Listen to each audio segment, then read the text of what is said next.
مگر قسمت کو کچھ شاید اور ہی منظور تھا۔ ایک دن جب میں دیر سے گھر پہنچی تو چچا دروازے پر ہی میرے انتظار میں بیٹھے تھے اور میرے لیے پریشان تھے، کیونکہ ان کو لگا کہ میں ابھی بھی چھوٹی بچی ہی تھی جس کے انتظار میں وہ دروازے پر کھڑے رہتے۔ میں نے ان کو سمجھانے کی بہت کوشش کی، مگر تب ہی وہ مجھ سے میری شادی کے بارے میں بات کرنے لگے، کیونکہ وہ میری ذمہ داری جلد از جلد پوری کرنا چاہتے تھے۔ ایسا کیوں تھا؟ صرف اس لیے کیونکہ اب ان کو اپنا بھی ایک بیٹا تھا۔ بھلے ہی وہ مجھ سے چھوٹا تھا، لیکن اپنی اولاد تو اپنی ہوتی ہے، اس کے سامنے بھائی کے بچے بھی پرائے ہو جاتے ہیں۔ اس دن چچی نے مجھ سے پوچھ ہی لیا کہ اگر میں کسی کو پسند کرتی ہوں تو ان کو بتا سکتی ہوں۔ چچا نے بھی مجھے یقین دلایا کہ میری پسند جاننا چاہتے تھے، کیونکہ اب ان سے بھی میرا روز روز دیر سے آنا برداشت نہیں ہو رہا تھا۔ اوپر سے شہر کے حالات بھی کچھ ایسے تھے۔ میں نے ان کو ٹالنے کی بہت کوشش کی، مگر چچا تو ان دن ضد پہ یہ آ گئے۔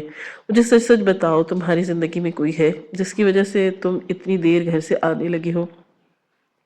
پہلے تو میں خاموش رہی، مگر پھر میں نے ان کو طاہر کا نام بتا دیا۔ میں سب کچھ بتا دیا۔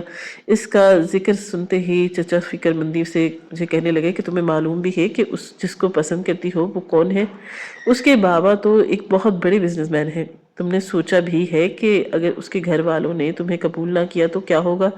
میں نے چچا کو سمجھانے کی بہت کوشش کی کہ وہ لڑکا مجھے پسند کرتا ہے، مگر چچا کے دل میں نہ جانے کیسا ڈر تھا۔ جب چچا کو میرے اور طاہر کے بارے میں معلوم ہوا گیا تو تب میں نے طاہر سے کہہ دیا کہ وہ اپنے گھر والوں کو میرے گھر پر رشتہ لینے کے لیے بھیج دے۔ میرے گھر والے بھی مطمئن ہو گئے، مگر وہی ہوا جس کا ڈر تھا۔ جب طاہر نے اپنے گھر والوں سے میرے بارے میں بات کی، انہوں نے صاف انکار کر دیا اور مجھے جیسے چھوٹے گھرانے میں اپنے بیٹی کا رشتہ کرنے کے لیے منع کر دیا، کیونکہ وہ اپنے بیٹے کی ایک امیر گھرانے میں شادی کرنا چاہتے تھے۔ مگر طاہر اپنی بات پر ضد پر اڑا رہا اور اس نے ان کی بات ماننے سے انکار کر دیا، کیونکہ وہ مجھ سے محبت کرتا تھا اور میرے بغیر جی نہیں سکتا تھا۔ اس نے مجھے یقین دلایا کہ وہ اپنے ماما بابا کو منا لے گا۔ میں نے بھی اس پر یقین کر لیا، مگر قسمت نے تو میرے لیے ایک اور امتحان تیار کر رکھا تھا۔ جب طاہر اپنے ماں باپ کو لے کر ہمارے گھر آیا تو مجھے لگا کہ طاہر کا رشتہ آنا سب کچھ آسان بنا دے گا، لیکن حقیقت اس کے برعکس نکلی۔ اس کے ماں باپ نے وہیں بیٹھ کر طاہر کے سامنے ہماری برائیاں شروع کر دی، مگر اس وقت طاہر میرے حق میں کہنے لگا کہ اگر آپ لوگ رملہ کو قبول نہیں کریں گے تو پھر میں بھی آپ کی پسند پہ کسی لڑکی سے شادی نہیں کروں گا۔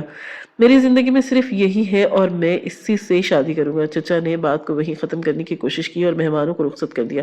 جیسے ہی وہ لوگ گئے، چچا نے مجھے ایک بار پھر سمجھایا کہ میں غلط فیصلہ کر رہی ہوں، کیونکہ اگر اس کے گھر والے راضی نہیں تھے تو ہمارا رشتہ کبھی کامیاب نہیں ہو سکتا۔ میں خاموش ہو گئی، لیکن دل کے اندر سے ایک ہی آواز آ رہی تھی، مجھے طاہر ہی چاہیے۔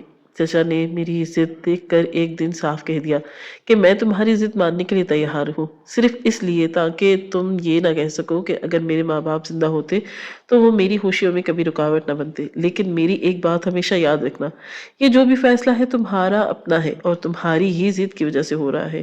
اگر تمہارا اور طاہر کا کبھی بھی کوئی مسئلہ ہوا تو میرا اس سے کوئی لین دین نہیں ہوگا۔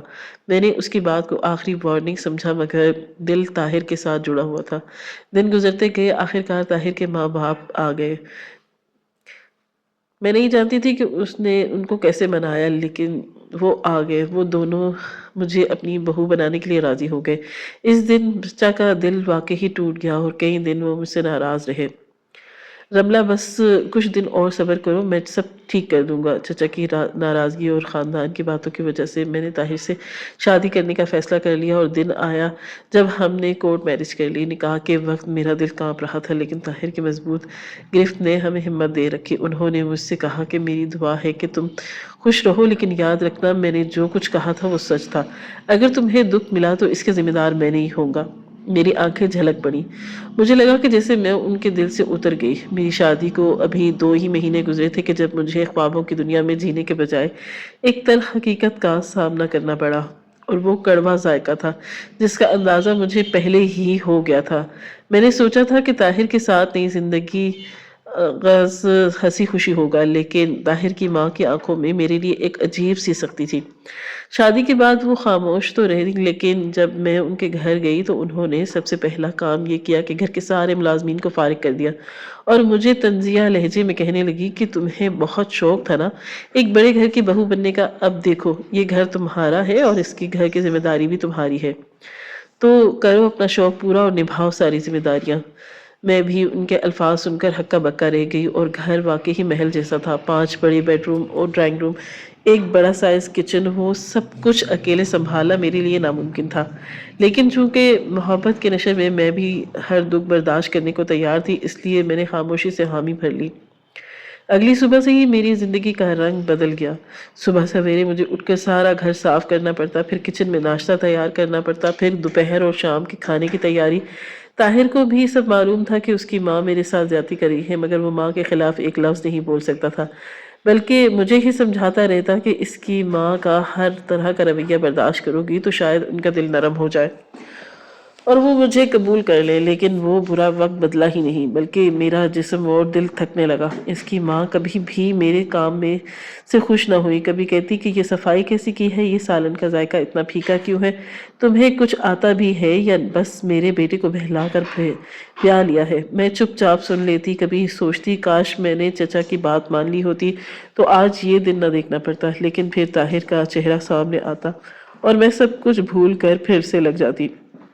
پہلے تو شادی کے بعد بھی میں اپنی نوکری کو کرتی رہی، مگر جب مجھے کاموں کا بوجھ زیادہ لگنے لگا تو میں نے نوکری چھوڑ دی تاکہ طاہر کی ماں میری نوکری کرنے کا بھی کوئی بہانہ بنا کر مجھے کوسنے نہ لگ جائے۔ اپنی ساس اور اپنے چچا کو یہ ثابت کرنا چاہتی تھی کہ میرا فیصلہ غلط نہیں۔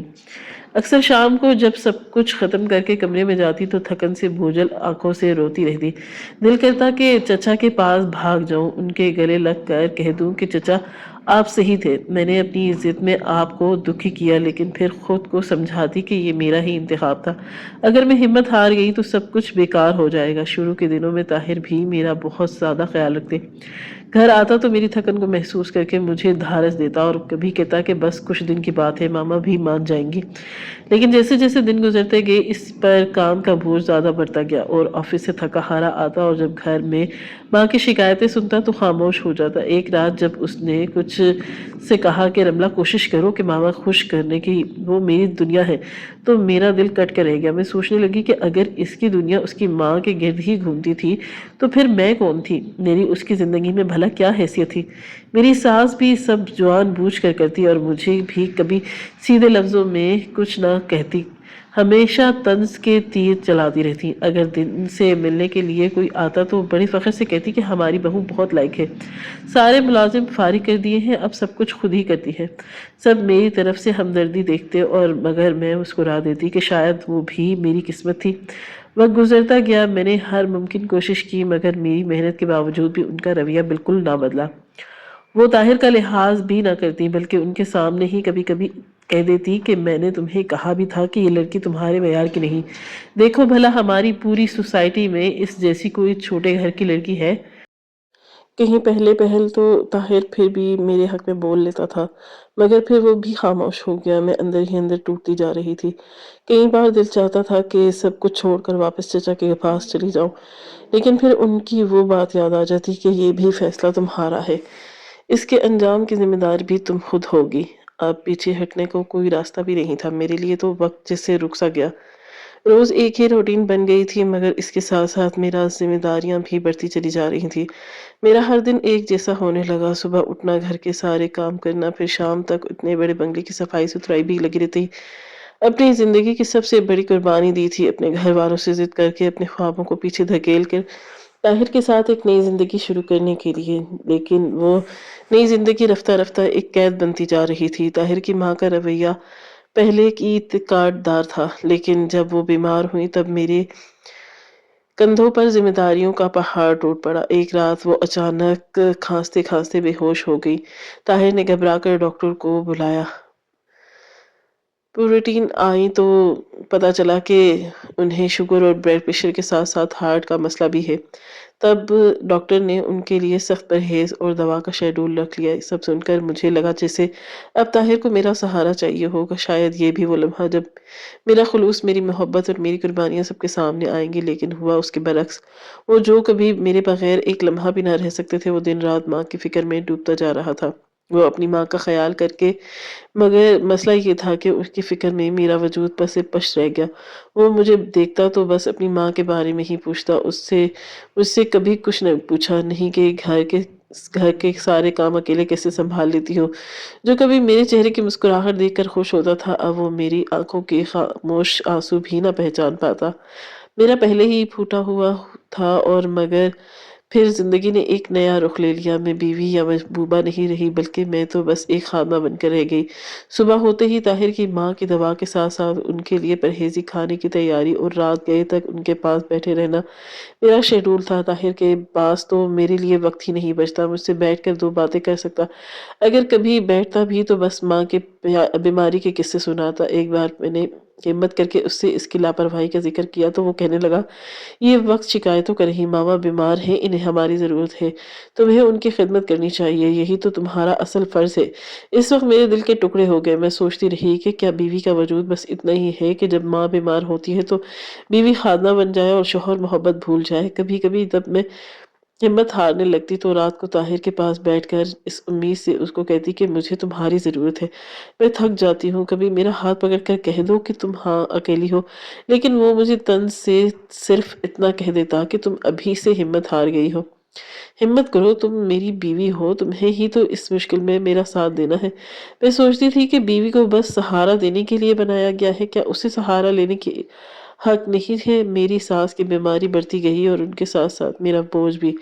میں دن رات ان کے پاس رہتی، اپنی طرف سے پوری کوشش کرتی کہ ان کو کسی قسم کی تکلیف نہ ہو، ان کی دوا، کھانا، آرام سب کا خیال رکھتی۔ لیکن جب وہ دوسروں کے سامنے، خاص طور پر طاہر کے سامنے مجھے الزام لگاتی، تب میرا دل ٹکڑے ٹکڑے ہو جاتا۔ ایک دن جب وہ آفس سے واپس گھر آیا تو اس دن میں نے بہت محنت کے دل کے ساتھ اس کا پسندیدہ کھانا بنایا۔ تھکن سے نڈھال ہونے کے باوجود چہرے پر مسکراہٹ سجائے میں کھانے کی میز پر سب کچھ سجا کر اس کا انتظار کرنے لگی۔ اچانک کمرے سے میری ساس کی آواز آئی کہ تمہاری بیوی میرا بالکل خیال نہیں رکھتی۔ آج صبح سے اس کی آواز میں دیتی رہی، مگر اس نے مجھے ایک گلاس پانی تک کا نہ پوچھا، اور تو اور آج اس نے مجھے دوا بھی وقت پر نہیں دی۔ اس دن کی باتوں میں ایسا زہر تھا کہ میرا سر چکرا گیا اور میرے ہاتھوں سے چمچ نیچے گر گیا۔ میرا دل چاہا کہ وہیں زمین پر بیٹھ کر رو دوں۔ طاہر نے بھی میری طرف غصے سے دیکھا اور تن سے کہنے لگا کہ ایسا کیسے ہو سکتا ہے ماما، مجھے تو یہ ایسا ہی کہتی ہے کہ یہ دن رات آپ کے ساتھ لگی رہتی ہے۔ لیکن ماں کی بات کے آگے وہ زیادہ دیر نہ ٹک سکا، بس خاموش ہو گیا۔ میرے اندر جیسے طوفان مچ گیا۔ میں نے چاہا کہ وضاحت دوں، کہوں کہ وہ سب جھوٹ بول رہی ہے، لیکن پھر سوچا کہ اگر طاہر نے میری بات پر یقین نہ کیا، لیکن وہ ایک دن کا واقعہ نہ تھا، پھر تو وہ روز کا معمول بن گیا۔ میری ساس جانتی تھی کہ طاہر اب ان کی فکر کرتا ہے، اور ان کی فکر کے سامنے وہ مجھے بھی نظر انداز کر دیتا ہے۔ وہ ہر روز کوئی نہ کوئی ایسی بات کہہ دیتی کہ طاہر مجھ پر اپنا غصہ اتارنے لگتا۔ پھر وہ کہتی کہ یہ لڑکی میرے پرہیز کا خیال نہیں رکھتی، کھانے میں نمک زیادہ ڈال دیتی ہے تاکہ میری صحت خراب ہو جائے اور میں مر جاؤں، یہ کیونکہ اس کے ساتھ تمہاری شادی کی سب سے خلاف تھی۔ کئی بار تو وہ مجھے پر ایسے ایسے الزام لگاتی کہ میری آنکھیں بھیگ جاتی۔ طاہر کا رویہ عجیب سا تھا، اور ماں کے جھٹلاتا بھی نہ تھا اور مجھ پر بھروسہ بھی نہ کرتا تھا اور بس خاموش رہتا۔ لیکن اس کی خاموشی مجھ اندر ہی اندر سے روز مار دیتی تھی۔ رات کو جب سب سو جاتے تو میں گھر کے کونے میں بیٹھ کر روتی، سوچتی کیا قصور تھا میرا، میں نے محبت پر بھروسہ کیا، میری خطا ہی یہ تھی کہ میں نے اپنی زندگی اپنے فیصلے کے مطابق گزارنے کا خواب دیکھا۔ میں نے خود کو بار بار سمجھایا کہ شاید یہ سب وقتی شاید ایک دن طاہر میری سچائی نظر آ جائے، لیکن وقت گزرتا گیا اور سچائی کے بجائے جھوٹ کے بادل گہرے ہوتے گئے، اور میرا رات بالکنی میں بیٹھ کر رونا بھی شاید میری ساس سے برداشت نہ ہو سکا، جو اس نے میرے بالکنی میں بیٹھنے کو بھی مجھ پر ایک نیا الزام بنا دیا کہ رات کی چوری چھپے نہ جانے کس سے باتیں کرتی تھی، نہ جو بالکنی میں بیٹھ جاتی ہے۔ ایک دن طاہر کی آفس سے آتے ہی مجھے آواز دی، میں کچن میں کھانا بنا رہی تھی اور سخت لہجے میں بار بار مجھ پر آوازیں دینے لگا، اور پھر کہنے لگا کہ تمہیں کیا ہو گیا ہے، ماما کہہ رہی ہیں کہ وہ تمہیں کب سے آوازیں دے رہی تھی، مگر تم بالکنی میں بھی نہ جانے کس سے باتیں کر رہی تھی، اور پھر تم نے دوا بھی وقت پر نہیں دی۔ میرا دل چاہا کہ چیخ کر کہوں کہ یہ سب جھوٹ ہے، میں بالکنی کی طرف گئی بھی نہیں تھی، اور میں نے دوا بھی ان کو وقت پر ہی دی تھی، مگر میرے کچھ کہنے سے پہلے ہی میری ساس نے نیا واویلا مچا دیا۔ اگر میں تمہیں اتنی ہی بری لگتی ہوں تو مجھے ایک ہی شہر دے دو اور مار کر رکھ دو۔ میں خاموش ہو گئی، مگر طاہر سے شاید میری خاموشی بھی برداشت نہ ہوئی اور میری آنکھوں میں نفرت سے دیکھ کر کہنے لگا کہ پھر ماما کیوں شکایت کرتی ہے، کوئی تو وجہ ہوگی۔ میری آنکھوں سے آنسو بہہ نکلے۔ میں نے ہچکیوں سے اس سے کہا کہ کیا تمہیں لگتا ہے کہ میں جھوٹ بول رہی ہوں؟ مگر وہ غصے سے مجھ پر چلانے لگا، تمہارا کہنے کا مطلب کیا ہے؟ میری ماں جھوٹ بول رہی ہے؟ ایک دن تو ساس نے حد کر دی۔ اس نے طاہر کے سامنے یہ تک کہہ دیا کہ یہ لڑکی تمہیں دھوکہ دے رہی ہے۔ جب اس نے شادی سے پہلے تم سے محبت کی تھی تو کیا تمہیں لگتا تھا کہ یہ کسی اور کو نہیں چاہتی ہوگی؟ لازم اس کا کوئی اور بھی ایسا محبوب ہوگا جس سے یہ آدھی رات کو بالکنی میں بیٹھ کر باتیں کرتی ہے۔ اپنی ساس کی وہ الفاظ تو گویا میرے کانوں میں سیسے کی طرح پگھلنے لگے، لیکن میرا جسم کانپنے لگا۔ میں نے طاہر کی طرف بے یقینی سے دیکھا اور بھیگتی ہوئی آواز میں اس سے کہنے لگی کہ تمہیں پتہ بھی ہے کہ میں ایسی لڑکی نہیں ہوں۔ میں نے اپنی زندگی میں تمہارے علاوہ کسی کو نہیں چاہا، سب الزام ہے۔ لیکن اس دن میں نے طاہر کی آنکھوں میں اپنے لیے خون اترتا محسوس کیا۔ وہ میرے بازو سے پکڑ کر مجھے سے جھنجھوڑنے لگا۔ تمہارے کہنے کا مطلب یہ ہے کہ میری ماں جھوٹ بول رہی ہے؟ میرے لب سل گئے۔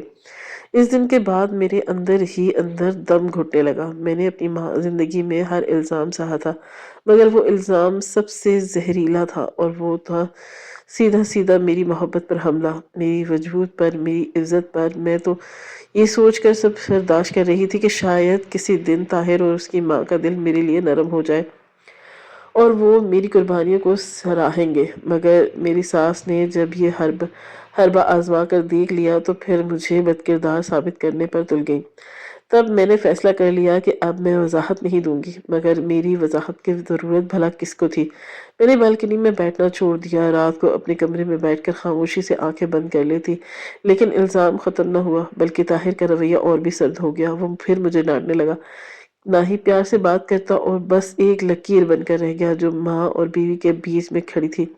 اس کی خاموشی میرے لیے سب سے بڑی سزا تھی، مگر طاہر کی ماں کے رویے کو نرمی نہ آئی۔ میں اپنی ساس سے بھلا کیا شکایت کرتی؟ میرا تو وہ شوہر ہی بدل گیا، وہ جو میرے ساتھ ساری زندگی گزارنا تھا، میرے لیے اپنے گھر والوں سے بغاوت کرنے کے لیے بھی تیار تھا۔ اس کے دل میں اچانک سے میرے لیے اتنی نفرت کہاں سے آ گئی؟ نہ وہ میری کسی بات کی یقین نہیں کرتا تھا، بلکہ اس کو ماں اور اس کا جیسا وہ چپ چاپ اسی کو حقیقت مان لیتا۔ اس کے باوجود میں ہر روز ایک نیا طعنہ سنتی اور چپ رہتی۔ میں جانتی تھی کہ اب وضاحت دینے کا کوئی بھی فائدہ نہیں۔ طاہر کی آنکھوں میں میرے لیے محبت نہیں بچی تھی، نہ اعتبار، بس ایک سرد لکیر تھی۔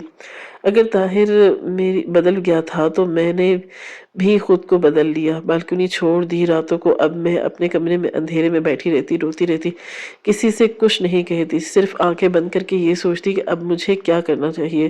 کبھی کبھی میرا دل چاہتا کہ چیخوں، سب کے سامنے اپنی سچائی بیان کروں، لیکن پھر وہی سوال دل میں اٹھتا تھا کہ بھلا وہاں کسی کو میری وضاحت کی ضرورت کیا ہے؟ طاہر کی خاموشی کے بعد اور نئے الزامات کے بعد میری برداشت ختم ہو گئی۔ میں نے دل ہی دل میں فیصلہ کر لیا کہ اب میں ظاہر کے گھر نہیں رہ سکتی۔ میں نے اپنی قربانی، اپنی محبت، اپنی عزت، سب کچھ ہی قربان کر دیا، لیکن بدلے میں مجھے الزام ہی ملا، شک اور ملا۔ اسی رات میں اپنے کپڑے اور چند ضروری چیزیں ایک چھوٹے سے بیگ میں ڈالے بہت دیر تک سوچتی رہی کہ چچا پاس جاؤں گی تو ان کو کیا جواب دوں گی، کیونکہ وہ تو پہلے ہی میرے اور ظاہر کے رشتے کے لیے راضی نہ تھے۔ میں اس سے شادی کے بعد کوئی رابطہ بھی نہیں کیا، مگر پھر میں نے ایک مشکل فیصلہ کیا اور رات کے آخری پہر میں سب کچھ چھوڑ کر میں نے دروازہ آہستہ سے کھولا اور باہر نکل آئی۔ طاہر کے گھر کا وہ دروازہ میرے پیچھے بند ہو گیا، جیسے میری زندگی کا ایک بڑا باب ختم ہو گیا۔ گلیان سنسان تھی۔ میں نے اپنی آنسو پونچھے اور اپنی ایک دوست کے گھر چلی گئی جو میرے بچپن کی دوست تھی۔ اس کو میں نے بتایا کہ کچھ نہ تھا، بلکہ صرف اتنا کہا تھا کہ طاہر کچھ عرصے کے لیے ملک سے باہر گیا ہے، اس لیے میں اس کے ساتھ رہنے کے لیے آئی تھی، اور میرے پاس تو سامان بھی اتنا نہ تھا کہ وہ مجھ سے کوئی سوال پوچھتی۔ اس کے چھوٹے سے گھر میں نے پہلی بار کئی دنوں بعد کھل کر سانس لیا تھا۔ دن گزر گئے تھے، میں اپنی دوست کے گھر بیٹھی خاموشی میں ہی اپنے ہی دل کی آوازیں سنتی رہی۔ وہ دن میرے لیے جیسے ایک نئی دنیا کا دروازہ تھا۔ میں پہلی بار اپنے وجود کو خود محسوس کر رہی تھی، نہ کسی کی طعنہ زنی، نہ الزام، نہ سرد مہری، بس میں اور میری سانسیں۔ طاہر کی کالز مسلسل آتی رہی، میں نے ایک بار بھی فون نہیں اٹھایا۔ دل ہی دل میں سوچتی رہی کہ وہ بے قرار ہو رہا ہوگا، شاید پاگلوں کی طرح مجھے ڈھونڈ بھی رہا ہوگا۔ تصور کرتی کہ وہ میرے قدموں میں بیٹھ کر روئے گا، مجھ سے معافی مانگے گا اور کہے گا کہ تم نے میری سب کچھ ہو اور میں نے تمہیں سمجھنے میں دیر کر دی، لیکن ایسا کچھ نہیں ہوا۔ آخری بار اس نے مجھے صرف ایک میسج کیا کہ تم کہاں ہو، ماما کی حالت بہت خراب ہے، تمہاری ذمہ داری ہے ان کا خیال رکھنا، اور تم نہ جانے کہاں چلی گئی ہو۔ اور وہ الفاظ میرے دل کو چیر کر لے گئے، میری آنکھوں سے آنسو بہہ نکلے۔ کہا کیا میں بس ایک ذمہ داری تھی، اس کی ماں کی ذمہ داری کرنے والی ایک خادمہ جس کے بغیر اس کا گھر ادھورا ہو گیا۔ میں نے مردہ دل کے ساتھ فون بند کر دیا۔ چوتھے دن شام کو میرا فون بجا، نمبر طاہر کا ہی تھا۔ دل نے کہا کہ اٹھا لوں، شاید اب وہ کچھ اور کہے۔ میں نے فون کان سے لگایا، دوسری طرف طاہر کی مدھم اور بھاری آواز تھی کہ ماما نہیں رہی۔ وہ خبر سن کر میری روح کانپ گئی، جیسے زمین پیروں کے نیچے سے کھسک گئی ہو۔ میں نے چیخنے کی کوشش کی مگر آواز کٹک گئی۔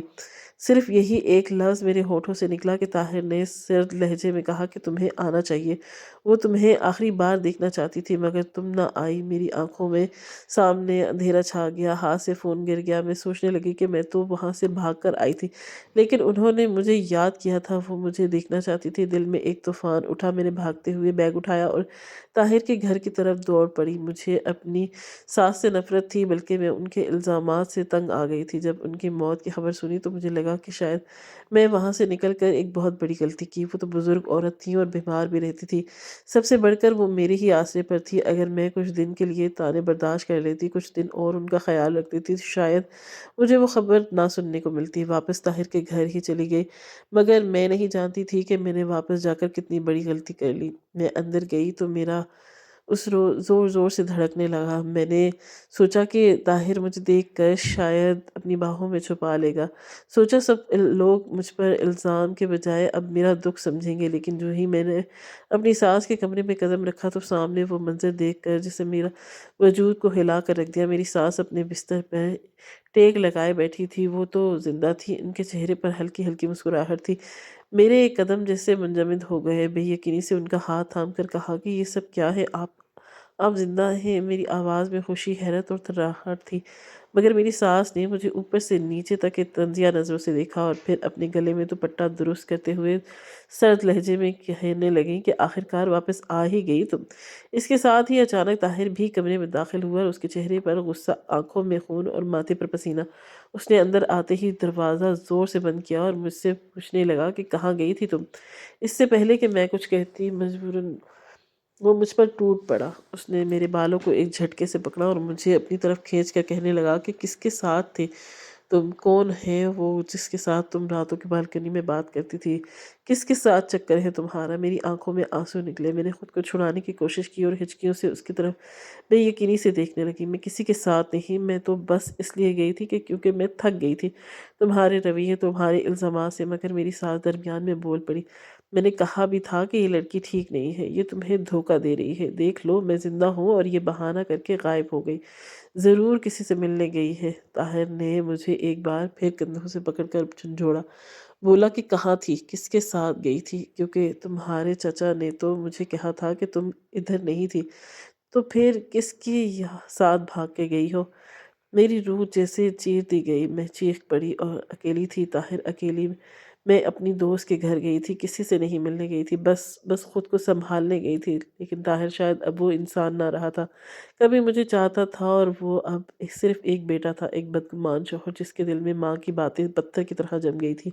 اس وقت مجھے لگا کہ شاید میں نے وہ گھر چھوڑ کر اپنی زندگی کی سب سے بڑی غلطی کی۔ میری ساس کو موقع مل گیا اور اس نے میرے شوہر کو میرے خلاف اتنا بھڑکا دیا کہ وہ میری کسی بھی بات کو سننے کو تیار نہیں تھا۔